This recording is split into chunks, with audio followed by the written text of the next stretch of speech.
அல்லாஹ்வுடைய ரசூல் ஸல்லல்லாஹு அலைஹி வஸல்லம் கூறிய கடைசி எச்சரிக்கையோடு நினைவூட்டலை முடிக்கிறேன். அல்லாஹ்வுடைய தூதர் சொன்னார்கள், யாரை ரமதான் வந்தடைந்தும் அவர்களுடைய பாவங்கள் மன்னிக்கப்படாமல் ரமதான் அவர்களை விட்டு கடந்து சென்றால் இன்னாகும் யா ரசூலல்லாஹ், அவர்கள் நாசமாகுவார்கள் என்று அல்லாஹ்வுடைய ரசூல் ஸல்லல்லாஹு அலைஹி வஸல்லம் சொன்னார்கள்.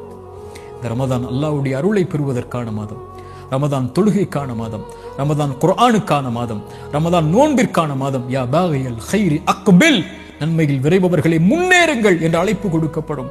யா பாகிய ஷர்ரி, தீமையில் இருப்பவர்களே, குர்ஆனை மறந்தவர்களே, திக்ரை மறந்தவர்களே, தொழுகையை மறந்தவர்களே, அல்லாஹ்வை மறந்தவர்களே, அக்ஸிர் அக்ஸிர், குறைத்துக் கொள்ளுங்கள்.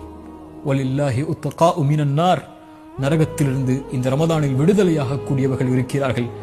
ரசூலுல்லாஹ் சொன்னார்கள், ஒவ்வொரு இரவிலும் சுப்ஹானல்லாஹ் ரமதானை பயன்படுத்துங்கள், கண்ணியத்தோடு ரமதானை கழியுங்கள், அதிகம் அதிகம் நன்மைகளை செய்யுங்கள், அதிகம் அதிகம் வணக்க வழிபாடுகளில், குர்ஆனில், திக்ரில் நன்மைகளை செய்வதில், எந்த நன்மையாக இருந்தாலும் அதை செய்வதற்கு முன்னேறுங்கள்.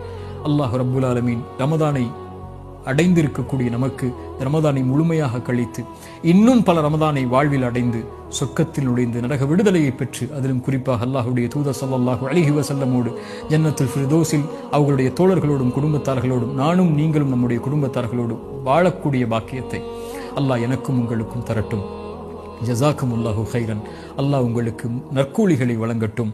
அஸ்ஸலாமு அலைக்கும் வரஹ்மத்துல்லாஹி வபரகாத்துஹு.